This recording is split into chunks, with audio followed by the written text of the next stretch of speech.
Welcome to Accelerating Inbound Cash Flow. And in this little video, we're going to share proactive strategies for managing accounts receivable with excellence. Now, before I get into any of this, the reason you want to watch this is if you have any form of accounts receivable. In that case, if you provide goods or services to somebody and they agree to pay you, that's an accounts receivable.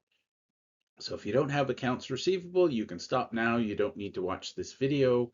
But if you do sell things basically on credit, then you want to dive in. So in Cashflow Club, we talk about three core areas to build a thriving business. Those three core areas are inbound cash flow, outbound cash flow, and managed cash flow. Within each of those areas, we have specific sub areas. So under inbound cash, we have increase inbound cash flow, we have accelerate inbound cash flow, and systemize inbound cash flow. Now you can work your way around the circle. The reality is, if you have a thriving business and your cash flow isn't what it should be, then you probably want to start with accelerate inbound cash flow. And that's the whole point of this training video, is talking about how to get money in the bank faster. So we're going to talk about two things. Number one, your invoicing, because if you're invoicing people, how do you get paid quickly? And number two, how do you collect? So invoicing and receivables are hand in hand. I'll explain both topics in a little more detail. And the reality is, for the vast majority, I've seen businesses that were struggling all of a sudden turn around and thrive and scale because they tackled accelerate first. So of all of the nine categories, subcategories that we have, I believe that accelerate is the number one way to get from surviving to thriving. We'll talk about other areas as well, but for today, we're just going to focus on accelerating inbound cash. So you might ask why we want to focus on accounts receivable. And the thing is, if you increase your revenue, you bring in a dollar, you've got some expenses, and you keep a percentage of that dollar. If you have expenses and you reduce them, every dollar you save goes to the bottom line. Now, the problem is, if you have income or revenue that you don't collect, you're actually out the dollar that you should have earned plus the costs that you've spent to get there. So it's actually significantly larger of a problem if you're not managing your accounts receivable. And my comment to you is, income is great, cash is better.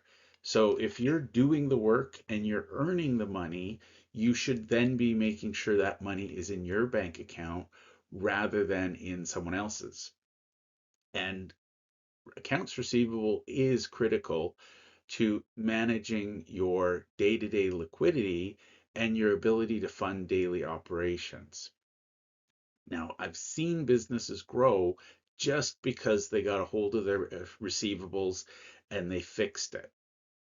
So as an example, I had a small company. They were stuck at 150,000 a year in sales because they were billing whenever they got around to it. They were getting paid whenever the customer remembered. And honestly, it was taking 2 to 3 months to get paid. And the problem was, they were spending money on labor and materials, all kinds of overhead today, and getting paid 3, 6 months later. So they were always in this state of cash starved. And all we did was we sped up their invoicing, so they were billing customers the day the service was performed, and they were collecting the day it was performed. So we effectively eliminated their accounts receivable problem going forward, and then we worked on cleaning up old receivables. But the secret is, if you're not getting paid, your business is always going to be struggling and anemic. So we want businesses to focus on cash flow management. The first thing we're going to focus on is getting paid for the work that you've done. And I can't stress, this has a huge impact with very minimal effort. So when people say, Jeff, I'm having trouble in business, first thing I do, let's look at your accounts receivable.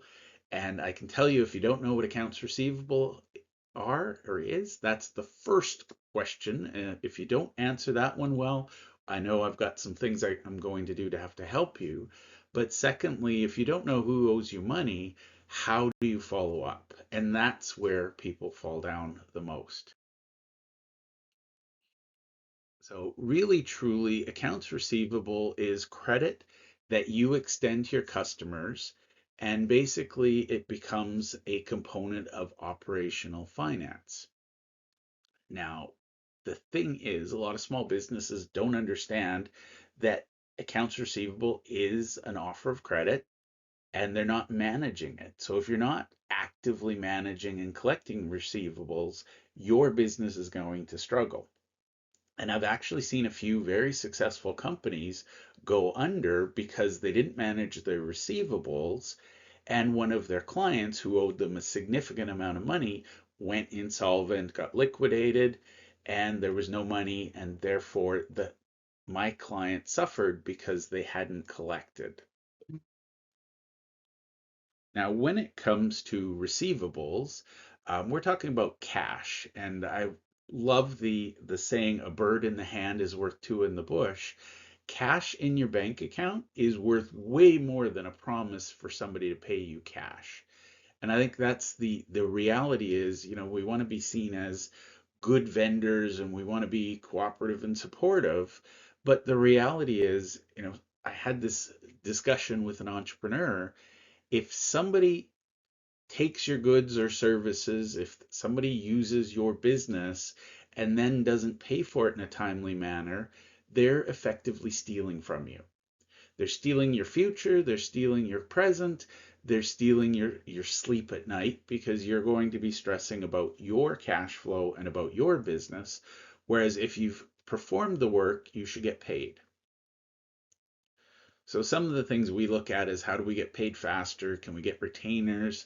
But today we're going to focus mainly on accounts receivable. So the first thing, a lot of businesses don't have anybody who's actively managing accounts receivable.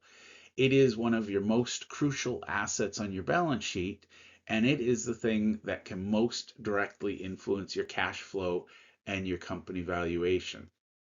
So first things we're going to talk about having a good accounting system, and there are many out there. Two of my favorites are QuickBooks Online and Xero. And what they do is they automate the invoicing and billing system so that you can focus on collection. So you want to make sure you're keeping track of who owes you money and when and how long. So we're going to talk about accounts receivable. We'll show you how to manage it and optimize it effectively for your business's benefit. This might sound repetitive, but I just want to stress that accounts receivable is money owed to your business for goods or services that have been delivered but not yet paid for. So it's critical that we get paid for this because otherwise we are out the expenses and we're not putting the revenue in the bank. And by the way, you also pay tax on that. So if you're not collecting, you're going to owe taxes that you haven't collected the cash on. So I can't stress this enough, but actively managing accounts receivable will help your business. And I've seen it take many struggling businesses from barely surviving to thriving. So this is my number one top tip. If you have any sort of credit extension in your business where you're providing goods or performing services and then getting paid later, managing your accounts receivable is critical. The next thing we're going to talk about is the accounts receivable aging report. And I would argue that this is probably your most fundamental tool. If you have customers who owe you money and you don't know how long they've owed it to you or how much they owe you, it really impacts how you can run your business. So we're going to talk about, I'll show you an example, I'll walk you through what you're going to see. But if you don't know where your accounts receivable aging report is, you need to ask your bookkeeper, you need to ask your accountant, or you can just go to the wonderful Google and say, Google, how do I find the accounts receivable aging report in name of your accounting software? And by the way, there's almost always an accounts receivable module where the reports are highlighted. And the thing about this report is it categorizes outstanding invoices by their due dates, and it helps you prioritize collection efforts. I'll go through collection efforts in a little bit, but I just want you to understand how critical this report is to your business, because it shows you which accounts are overdue, which accounts require attention or action. And I can't stress enough, you want to be proactive in managing your receivables, because it helps you have a healthier cash flow and it helps you identify issues before they escalate.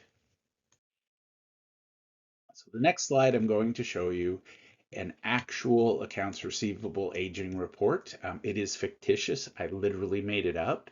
I'll show you the steps, the stages, the important pieces. But what I'd like you to notice is that the report can highlight overdue accounts, allowing us to pinpoint where we need to focus our efforts. And usually what I suggest, if you're in a cash crunch, you should be analyzing this report daily, following up daily. So we want to make sure you have a steady cash inflow. So this is a sample report, and it's not fancy. And again, I said I made this up, so it's not even that creative. The report should list your clients. So the leftmost column is client name. Second column, it shows the total amount that that person or client owes you. And then we've got, in this case, I broke it down into 4 columns. What we call current, which is 0 to 30 days. Then we've got 31 to 60 days, 61 to 90 days, and then over 90 days. Now, here's a little secret. If you're looking at this report, it might feel overwhelming and you're thinking, oh my God, what do I do?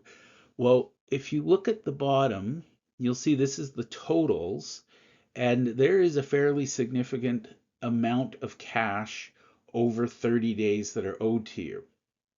In fact, the vast majority of your receivables in this example are old.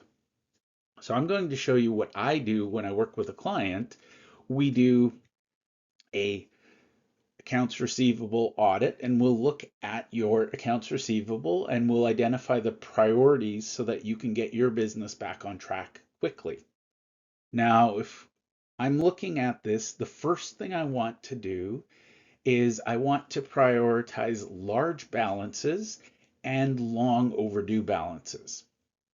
So typically, again, I'm not going to get excited about anything in this current column. If you really want to be on top of things, break that down into 0 to 15 and then 16 to 30. But again, we'll talk about the current column once we've solved the other ones. So what I usually do is I'll look at the largest balances. So there's a couple there for client 4, client 5, and client 13, client 17, client 20. So basically what I would do, I'm old school, I'll print this out and I'll circle my oldest. Now, if you have current online accounting like QuickBooks Online or Xero, I'm betting they have all kinds of other ways to do this. But I circle those that are of concern to me. And to me, anything over 31 days, I start to get concerned. Anything over 60 days is a concern. And the reason is, and this is a good business thing for you as well, anybody who takes longer to pay you, it's either they're passive aggressive and they're not happy with you, so they're not paying you, or they're having difficulties and they're not paying you. So our goal is to eliminate the large balances first. I usually start in the 90-day column. And by the way, if a customer owes you a whole bunch of money in each of these columns, one of the things you can do is say, we're not going to do any further work or provide any products until you make payments. And then it's fair. You can put them on a cash on delivery sort of process, or you can say credit only to 30 days, Anything beyond that requires immediate payment or you cease to operate with them. So think about this. You want to collect the biggest and oldest balances first, because as you clean up the over 90-day column, then you can focus on the 61 to 90 day. And my goal in business is that you never have any receivables over 60 days. And sometimes this means you have to take a hard look at it and you have to accept that maybe this customer is no longer in business, maybe they're not going to pay. You have to make a decision. Do you keep working with them or do you write the balance off, accept that you learned a lesson and you move forward? Now, before you write anything off, we'll talk about collections later, but really, truly, you want to make sure you've done everything you can to collect. And a lot of people say, well, Jeff, I don't want to offend my customers or my clients by sending them to collections. Well, again, if they're not paying their bill, are they really a customer?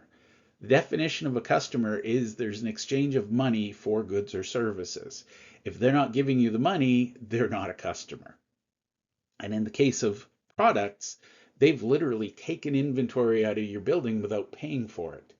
So that's what I do when I look at this. I clean up the largest amounts first in the oldest column, and then I work my way backwards to the left until I've got a nice clean AR listing where I just have balances in the 0 to 30 and maybe a couple of exceptions in the 31 to 60.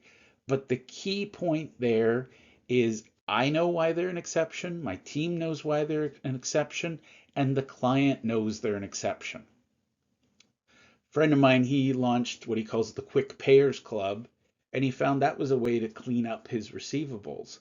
But this is one of those things I'm going to quote Peter Drucker, what gets measured gets managed.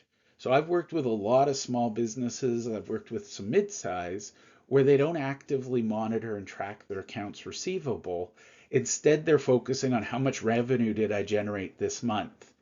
I love revenue, but the reality is revenue is a vanity metric until it results in cash in the bank. So you want to look always at your accounts receivable. Now, some of the metrics, first and foremost, I look at how old things are. I look at, percentages. In a perfect world, 99% of your accounts receivable are less than 30 days, unless you have terms. And here's the thing, we can talk about terms. You control when people pay you and how they pay you. And so we want to make sure that people feel obligated to pay you. So days sales outstanding, I'm not going to show you how to calculate it, but it's a critical metric that measures the average number of days it takes to collect payments after a sale has been made. The higher that number, the worse your business off is. The worse off your business is. Again, we want to look at that aging schedule and you want to see how good quality our receivables are. As they get older, they diminish in value. So we want to stay on top of all invoices. And there's a metric called the Collection Effectiveness Index, and that's looking at our collection efforts over time, always aiming for improvement. So we want to reduce the negative and increase the positive. So again, you want to clean up that accounts receivable aging. Now, it's impossible in my brain to talk about receivables without talking about invoicing. And one of the other ways, and this is, I'm going to say equally important, managing your accounts receivable is critical. Managing your invoices is also critical. It might be slightly more critical, but it's critical. And basically, I mentioned earlier, I had that small company that was struggling to grow. One of their challenges was they used manual handwritten um, little waybills almost where they described the work performed. And then when they went back to the office, whenever that was, the crew, they drop off their stack of badly written little manual things, and the in-house admin, they'd have to sit and they'd have to decipher, And it sometimes took a week or two for them to figure out that they didn't know what they needed. So then they'd talk to the person in the truck and say, next time you're in the office, we need to do this. It was taking them anywhere between 1 and 2 months to actually send the invoice. Now, I want you all to understand something. I don't care what you sell, I don't care what product or service you have. The customer is happiest with you at the moment you solve whatever problem they had. So if you're selling them a good or if you're selling them a service, the moment you deliver the service or the product is the best moment to get paid. That's the ideal optimum moment. So if you take 1 to 2 weeks or 2 months to get invoiced, people forget the good feeling and then they think, oh, I'll look at it later. But what we want to do is create clear, accurate invoices that are sent promptly. And this is what I love about online platforms like QuickBooks Online or Xero. You can literally invoice on the spot. There are actually some amazing tools where you can send out proposals and you can actually get a retainer up front. That is by far the best business model out there because you're getting paid before you do any work. But what that does is if you can invoice quickly, it helps you avoid delays. So we're going to talk about some ways to optimize your invoicing process. And the thing is, we always want to make it easy for our customers to pay us on time. If there's any complexity in getting paid, people defer it, they procrastinate, they put it off. So we want to make it easy for people to give us money. So I'll share an example of an invoice, and we'll talk about what a good invoice should have. But basically, think about your customer and what questions do they need answered. So a good invoice has all of the details, such as amounts, products or services that you offered, payment terms, which we'll cover, and a clearly labeled due date. Now, this all has to be presented clearly and concisely, and I can't stress enough, timely invoicing is critical.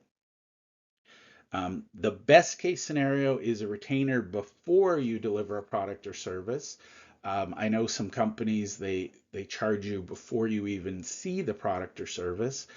That is the best business model because you're delivering on paid services or products. Now, the next best is you get paid the moment you deliver. You know, if you think about a restaurant, you eat the meal and then you receive payment immediately after your patron has their meal. Most people don't know this, but filling gas at a gas station, the old days before you had to pay at the pump, that was technically credit. They were extending you credit until you walked in and paid.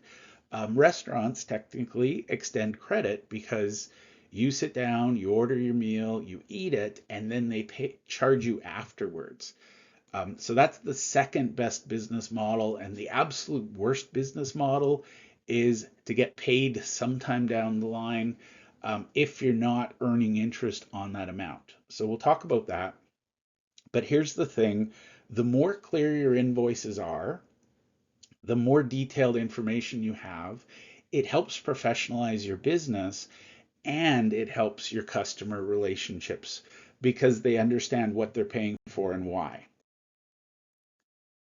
So I'm a big fan of automating invoice processing. Uh, Literally, if you have manual invoicing in this day and age, you're putting your business at unnecessary risk. So again, there's bunch of tools. My two favorites are Xero and QuickBooks Online, but basically automating your invoicing process reduces human error and ensures that invoices are sent out consistently and on time. And the best part is if you integrate, with QuickBooks Online or Xero, your business bookkeeping is always real time. So you can look in your records and you can see who owes you money, who's paid. You want to keep that really up to date. And what I love about automation is stuff that used to take weeks or months now takes seconds. So if we can help our clients, first of all, get their invoice quickly, but then pay us, that accelerates the whole process. And the goal is to collapse the time between performing the service or delivering the good and getting paid. As I said, I prefer to get paid up front, but that's just the way the business models work. So think about your business and what could you do to get paid sooner. And what I like about online and automation is they'll send out automatic renewal, automatically reminders. They'll let people know of overdue payments. You can even automatically calculate finance charges, late fees, etc. And by the way, a lot of people say, well, I don't want to spend $20 a month on software, 30 or 40, whatever the number is. But the reality is, if you do this and automate it, you can free up your in-house people to do other things, more meaningful things. So instead of wasting time, way back in the day, I used to run a small business and I dreaded the end of the month because if somebody hadn't paid, then I had to print out all the statements. I had to manually mail them out. Now it's just click of a button and it'll go out automatically. So focus on your core operations, your cash producing activities, and let automation handle it for you. The next thing is once we send out these invoices, they become receivables until they're paid. So we're going to talk about how we can be proactive, and I'll share some strategies. So the first thing is we want to follow up on invoices, and don't think of this as a thing I have to do. Think of this as part of your customer service. You want to know today if somebody's unhappy with their invoice, not 3 months from now. And if you handle this tactfully and gracefully, if you're reaching out to people, you're following up, it's a relationship building tool if you do it right. Now, if you call people and say, hey, deadbeat, you owe me money, guess what? You're going to annoy them and wedge between them and your business. But if you're gentle and polite and you just say, we've got some, we just want to make sure you got your invoice. If you have any questions, let's discuss now. But you want to have a dialogue and you want your customers to know that there is a routine so that you will follow up. And again, it's not necessarily following up to say, hey, you owe me money. Maybe it's I'm following up to make sure your shipment arrived okay. That just a little bit of proactive helps you build that relationship. And relationship is one of the biggest things you can do to prevent late payments. People like to pay people that they like. So you want to be the people they like so they pay you first. And again, this is about customer relationships, attention to detail, and taking care of your customers. And by the way, this can be multiple channels. Maybe you have an email, a phone call, even snail mail, and just to make sure that the customer knows that you care. And the big thing I would say is if you can document all communication attempts and responses, because if you have to send this to collections or if there's a dispute, you want to prove that you did the work. So let's move on and we'll get into some more detail. So first and foremost, a good invoice has clear and concise details. And again, typically these are some best practices. Talk to your bookkeeper, accountant, because it might be unique in your area, but best practices are that you have a unique invoice number for each invoice. You should have a detailed description of goods or services. Um, Usually you'll have per unit and total amount due, and then payment terms. Now, I can't stress this enough, but payment terms need to be clear. This includes the due date. Are you giving it? My favorite, by the way, is retainer, as I've said. Next favorite is due on receipt. So technically, anything is due when the invoice is rendered. And then final, if you're going to grant credit to people and say, 30 days, 60 days, whatever it is, you need to set explicit expectations for payment timelines. And if you're going to charge interest or finance charges or late fees, those need to be clearly stated, and I like to put them on the invoice so there's no doubt. Now, we invoice, that's great. The biggest part about an invoice is it has to be easy to pay. So on your invoice, you want to have various payment options directly on there, which makes it as easy as possible for your clients to pay. I've mentioned things like QuickBooks Online and Xero. What I love is there's usually a Pay Now button or a Pay Now link, and people can pay immediately by credit card. Now, I know a lot of people say, oh, I don't like credit card charges. I want to get a check because I get everything in. But the reality is, if you get paid promptly and you don't have to pay your employees to chase things down, that little credit card charge, think of that as one of your employees, it's your collection agent. It's earning its keep by getting you paid today rather than months from now. So I want you to take some time, and I'm guilty of this. I used to be the guy, I'd just print out the plain generic white invoice from my accounting software. Take the time to brand it and make it look professional because it helps enhance the credibility of your business. And believe it or not, that little thing can encourage timely payments. And always on your invoices, have contact information in case somebody has a billing inquiry. Put it on the invoice so they don't have to go looking to find who they call. Because again, it might sound like an excuse, but if they don't know who to call, they're not going to pay it. They're going to put it aside. They'll look at it later. Later rarely comes quick enough for us. So you want to make everything on that invoice, everything they need to review, approve, and pay. So those are some elements of a good invoice. If you don't know what a good invoice looks like, just go online and Google and say, invoice template. Microsoft Word has a bunch, Excel has a bunch, but also your accounting software, if it's QuickBooks Online or Xero, they have built-in templates that you can customize. Now, in the next section, we're going to talk about credit policies. And I think this is the area that confuses a lot of small businesses because they don't know what they don't know and they don't know what they can do. So I'm going to give you some tips. I strongly encourage you, this is not everything you need to know. This is just an overview. Talk to your accountant or bookkeeper and ask for their advice. Now, full disclosure, I know a lot of accountants, they don't fully understand it themselves. They don't have time. So they say, oh, don't worry about it. I'm telling you to worry about it. So if your accountant or bookkeeper says, oh, don't worry about it, you might want to look for a new one. So think about robust credit policies. And basically, this is something as a small business you need to understand. If you sell a product or service and then get paid later, you are in fact granting credit.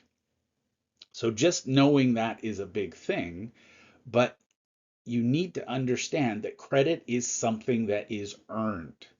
So a lot of larger companies, they do on receipt or do on shipping or whatever it is until they get to know the customer. So what you need to do, and you can just do a little search, you need to create your credit guidelines. What is the criteria for credit worthiness? How much are you going to extend to people? When do you call it? What are the terms? And just to be clear, a well-defined credit policy protects your business from financial risk by making sure that credit is extended only to those who are worthy. Some businesses have a credit application. They'll call other creditors to confirm credit worthiness. But the thing is, if you're just offering credit without asking any questions, you're looking to get burnt. And you want to make sure that all customers, past, present, and future, and all staff understand your credit policies, and you need to make sure your staff are applying them consistently. And just because things change, I would strongly encourage a regular review and update of your credit policies just in case there's things changing in the marketplace or consumer behavior. And by the way, if there's a whole bunch of doom and gloom about recession coming, you really want to check your creditworthiness of your customers. And you can look at past payment histories, things like that. I used to do this in a lot of my clients. We'd look at it, and there's some customers that always pay within 30 days, some that always pay within 60 days. You need to review your credit policies and strike a balance between supporting sales growth and minimizing the risk of non-payment. Because again, the value of a sale that doesn't turn to cash flow, it's actually going to harm your business more than if you didn't have the revenue in the first place. Now, risk management might sound fancy, but the reality is if somebody's got a history of not paying their bills, it's only a matter of time before they're not paying your bill. So in a perfect world, we want to look at some of their financial history. We want to look at um, other vendors they've used. Maybe we look at credit scores, payment histories. Um, Gone are the days with handshakes and trust. We still need to trust and verify. So in some cases, you can, and it's always in your right, you can request references from other suppliers and financial statements to provide insights into their ability to meet their payment obligations. Ultimately, it is your choice if you establish credit. So therefore, you need to understand what you need to understand to make that decision. And ultimately, as I said, we're looking to avoid exposure to bad debts. And you want to be on top of this. If you're starting to see a customer slowing down or not making payments, you want to have that conversation early on. And I really encourage, this is not a moment to embarrass your client. It's a moment to have a transparent conversation. And you can talk about why you're giving them the credit that you're giving them. And you can help them manage their expectations and build trust. Again, if you look at large successful box stores, you pay before you leave the building. Why would your business be any different? Now, if it's always been that way in your industry, okay, but again, credit is earned, not immediately granted. Now, let's talk a little bit about setting and communicating credit terms. So, things like payment deadlines, interest rates for late payments, maybe you offer early payment discounts. Those things should all be in your standard agreement, and they must be communicated effectively to customers at the beginning of your relationship to prevent misunderstandings. And again, if you have no relationship with somebody, you can charge them up front. Maybe over time they earn credit, and that's all got has to be communicated clearly. So you can look at each customer based on a case by case basis. You can look at their past history, you can look at their order history, but you need to be fair and consistent. And I can't stress enough, have a good agreement where you document the agreed upon terms. And this protects both you and your customer. And it can be a great reference if you have a dispute. And again, don't set it and forget it. I really encourage regular reviews of credit terms. The best clients I've had, they do it annually, but basically you review the credit, you let people know what their credit rating is, and that can help everybody be clear on what's going on.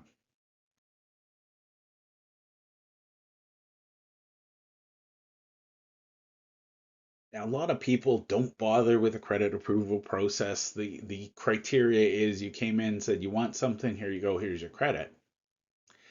That exposes you to a lot of risk, and it also takes away a lot of your rights if you want to collect down the road. So you want to make sure you document and extend credit carefully and systematically based on predefined criteria. So you might want multiple levels of review, especially for larger credit lines. You want to distribute your responsibility and minimize risk. In small entities, sometimes the same person who collects the receivables is the person granting credit. That's a bad best practice. You want to segregate those two roles. And again, with a lot of modern technology, you can automate the credit approval process, you can speed up decision making and improve efficiency. And I'm a big fan of feedback loops. So you want customers to understand the approval process, you want your team to understand it, and you want to look at that and see what are the insights we can get for future proofing and refining our credit policies and criteria. And above all, you want to train your staff on the credit approval process and your criteria so that there's a consistency in the application and we can minimize errors.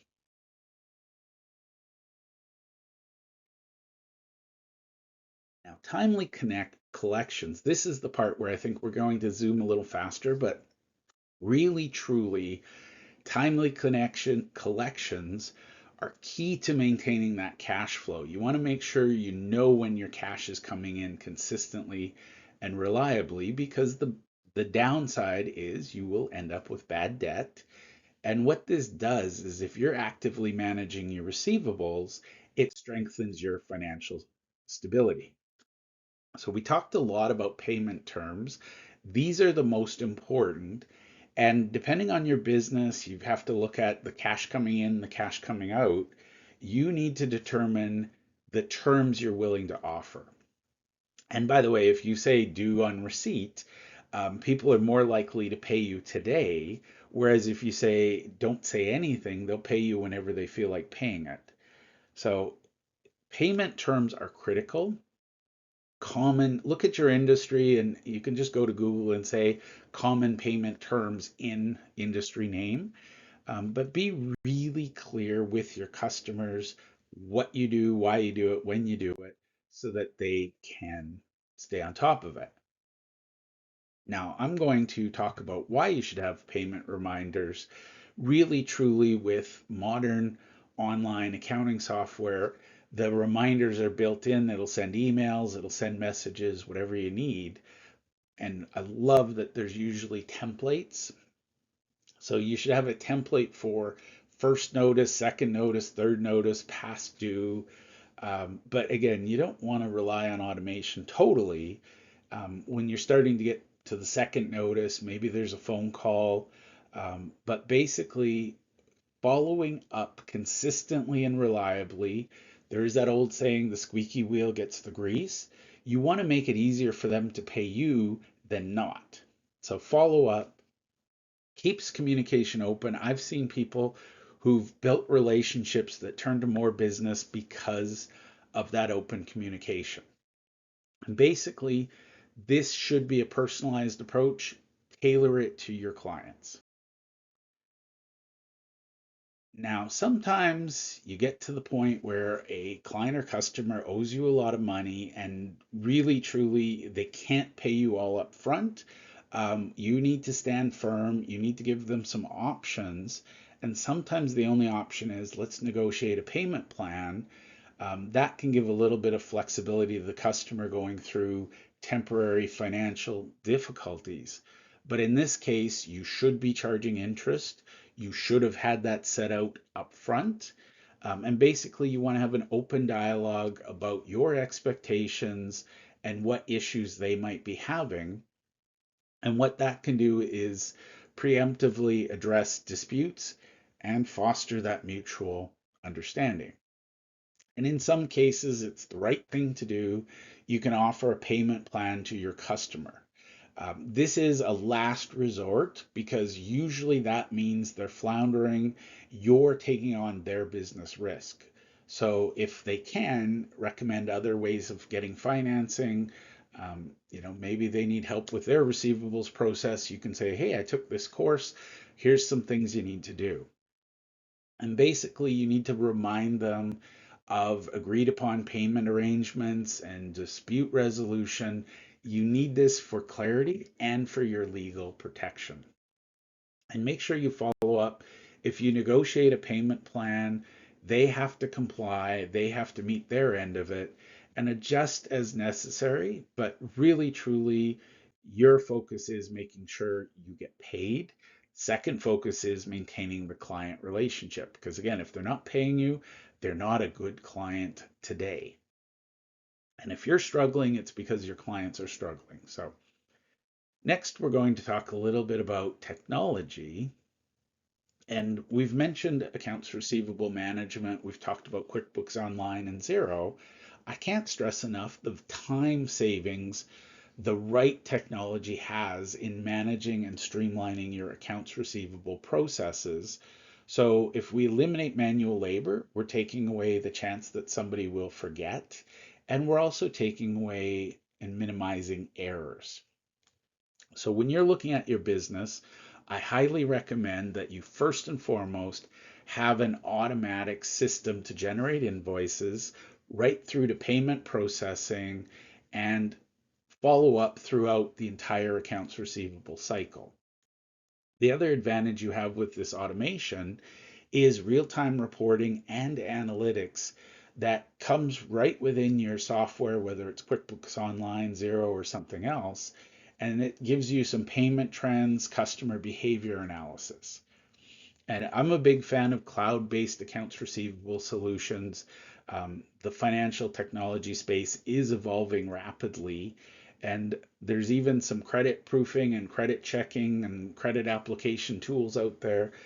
Find the ones that you need that can build your business. And again, don't look on your own. Reach out to your bookkeeper or accountant and say, I'm having this issue. I'm looking at these tools. What advice do you have for me?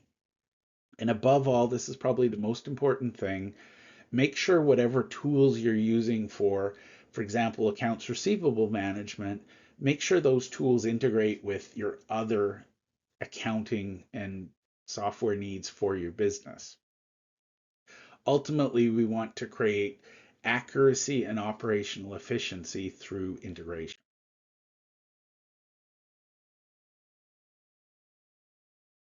Now, the advantage of accounts receivable management, we talked about this. Number one, it simplifies invoice tracking. Fun fact, that helps reduce the risk of fraud or error. It streamlines payment processing. You get paid faster. And ultimately, it gives you better reports, which again allows you to manage the whole thing. So I'm a big fan of integrated payment solutions. My favorite, there's a whole bunch out there, but my favorite is Stripe. PayPal is another one. And basically, you want to give people multiple options. In the US, there's ACH or something like that, direct billing, direct debit. In Canada, we have Interac, e-transfers, things like that. You want to make it easy for people to pay you and give them some options. Bank wires are fine, credit card processing is fine. The key is make sure it's all integrated so it ties into your system.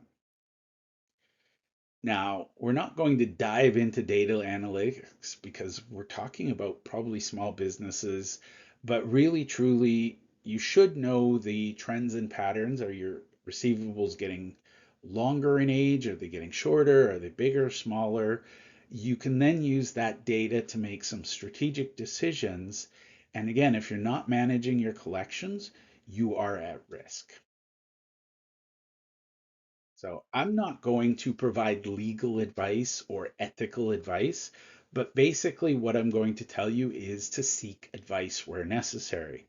I'm going to mention a little bit about collections. My advice to you is find a collection agency because that's a better path. So you want to make sure you are in compliance with collection laws in your jurisdiction. You must be ethical with your customers. You can't abuse them or disabuse them. And you need to maintain your business reputation at all times. So I would ask your accountant or bookkeeper if they can help you understand regional regulations, make sure you're compliant, and you above all want to minimize any legal risks or exposure. Now, my favorite, and again, this is something people do for a living, so I usually recommend outsourcing collections, but you can build in an in-house accounts receivable department. You want to be ethical, and that means you prioritize respect, fairness, and professionalism in all of your interactions. You want to keep it professional, you want it to be positive. Clear communication and empathy are critical, and what that does is it supports long-term business growth and your integrity. So, as I said, I'd rather, for the most part, use a collection agency. The reality is, if somebody's really difficult and they're not willing to pay, send it to collections. And most collection agencies use a cooperative approach. So, in some cases, they're trying to help the client pay, but they're not looking to put them out of business either. So, find an agency that has sort of the beliefs that you believe in. They're supportive, cooperative, communicative. Basically, here's the trade-off. If you do it yourself, it comes down to how long will it take you to collect, how likely are you to collect, how much time and energy do you put in it, versus with an agency, if you pay them a fee, and the ones I've seen in the past I've worked with, they charge a percentage of whatever they collect. So to me, it's money that's out there that you're not getting in the door. If they can get it in faster, they earn their fee. Just know your terms, know what that looks like up front. Now, we're going to talk a little bit about preventative measures for healthy AR. And this is really, really simple. We want to be proactive. We want to manage them rather than reacting. We want culti- we want to cultivate healthy financial habits in-house and with our clients. So we lead by example. And what this does is it ultimately reduces future collection issues, which reduces future risk. Now, early detection of accounts receivable issues, if a balance slides from one column to the next in the age report, that warrants a phone call or a statement or follow up. We want to look at our receivables daily if we're just getting started, weekly at the most sorry, the least delay is weekly. I would never do it monthly because that's almost too late. But really, truly daily, this should be the first thing you do in the morning or first thing somebody does in the morning. And you're looking for a quick response. So if something happens, we're on it. And I can't stress enough that you sleep better at night if you maintain that healthy cash flow. Now, I'm not going to show you how to train your team today, but we will have future courses on that. But really, you want to train them so that they know what your terms are, how you enforce it, and you want them applying that consistently. And what that does is it empowers them and helps them help you, and it builds a culture of accountability across the board. So don't think of AR as something I have to perfect today. Take your time, analyze it, look at it, as I said, daily or at latest, least weekly, preferably daily. And what can you improve? How can you adapt that to current business trends? If you're looking to grow, you have to ask yourself if we're extending our credit, is it a risk we're willing to take? And I just want to stress, do it with intention, not by accident. And always look for feedback from your customers. If your receivables team are too aggressive, your customers will let you know. If they're not aggressive enough, you'll feel that pain in your bank account. So you want to balance that and always be looking. So I would encourage you, if you've taken the time to listen to this, go back and ask yourself, what are a couple of things I can apply today? If you don't know where your aging receivables report is or aged receivables report, that's your first step.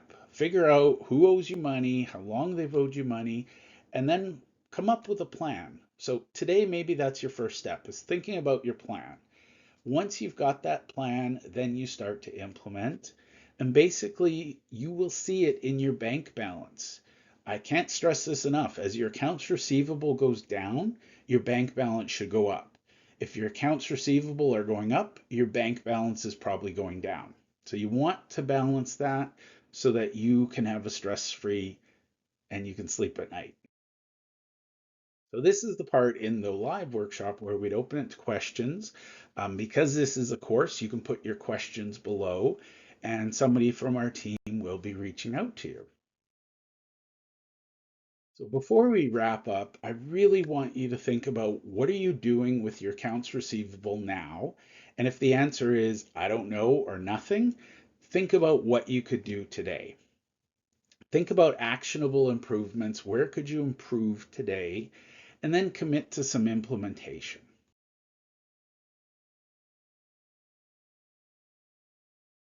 Now, I've already shared a few next steps, but number one is if you're in a business where you offer products or services and get paid later, number one, you have to have up-to-date daily accounting. So that's my number one first recommendation is have that up to date.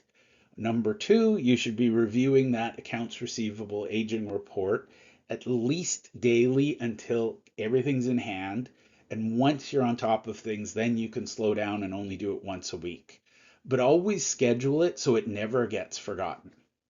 And really, truly, other than that, it's having conversations with your clients, making sure they understand your terms, making sure they understand when they owe you money, what they owe you, and how they can pay you.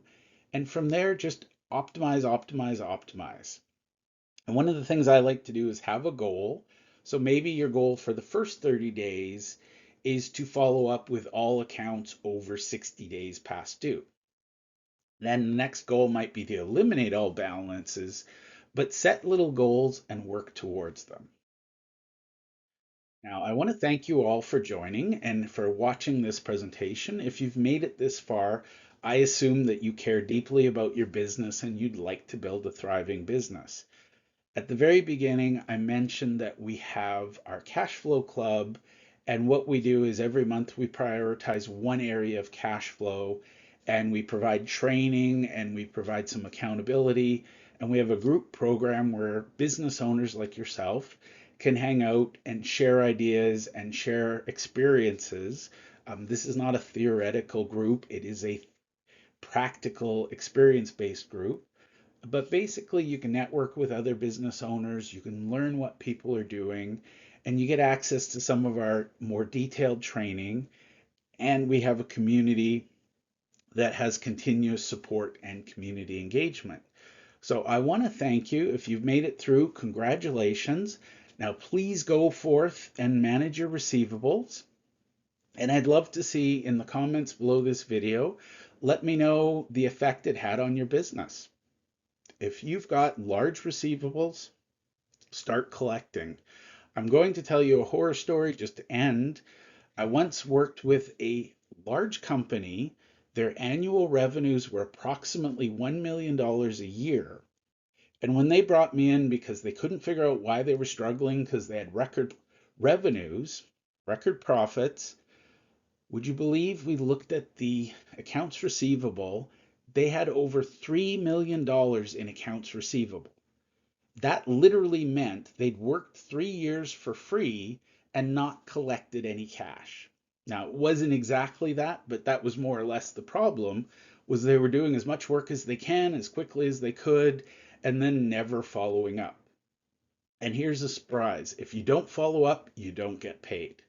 So I thank you for your time and attention, and I hope this was highly useful. As I said, we have more detailed resources inside our training portal, but this is, in my opinion, a really good introduction so that you can get started looking at your accounts receivable today.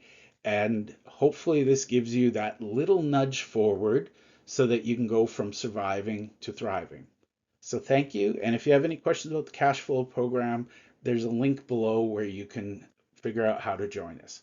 So, or see if it's a fit for you. So thank you for your time, and I hope you got some great value out of this.